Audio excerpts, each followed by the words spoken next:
Everybody, my name is Lydiah Namayengo, a political analyst and a human rights activist. I am going to issue number 5 in my independent reaction towards the government's response towards COVID-19. And I want to respond towards government's supplementary budget in response to COVID-19.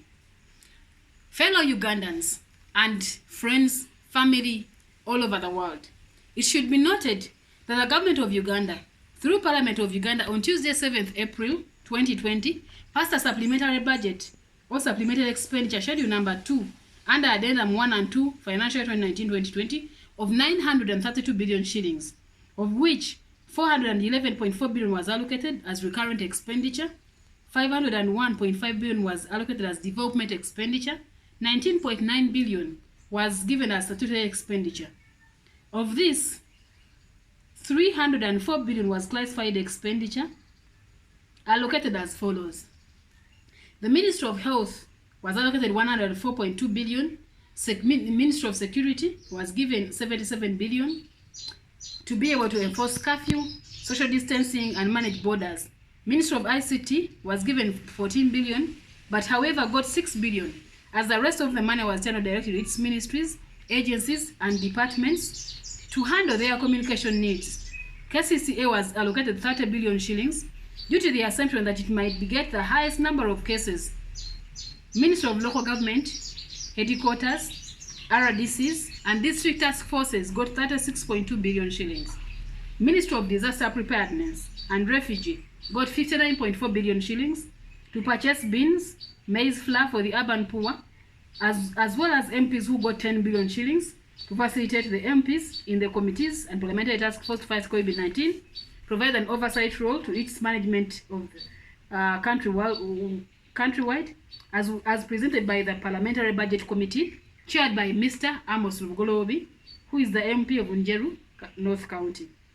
However, all the budgeted items, plus the budgetary allocations made, did not follow the clear budgeting and accounting procedures of appropriation of resources, since the passing of that budget was rushed by the Speaker at night, even before a clear, independent, thorough debate and understanding of all members of the Parliament, and even after quashing the minority report presented by Honorable Jared Karuhanga and Honorable Manga Chivumbi without listening to them and debating it.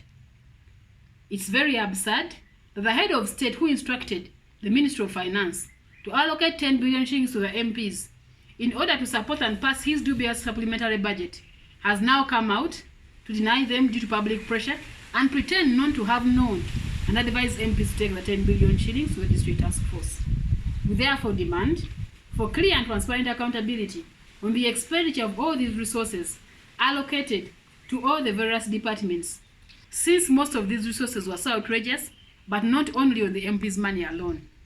We also demand that the government of Uganda utilizes 60% of these resources to trickle down to the health facilities, district hospitals, and regional hospitals to purchase and equip them with the necessary medical supplies and protective equipment so that they can stay safe as they handle COVID-19 cases as they may come in.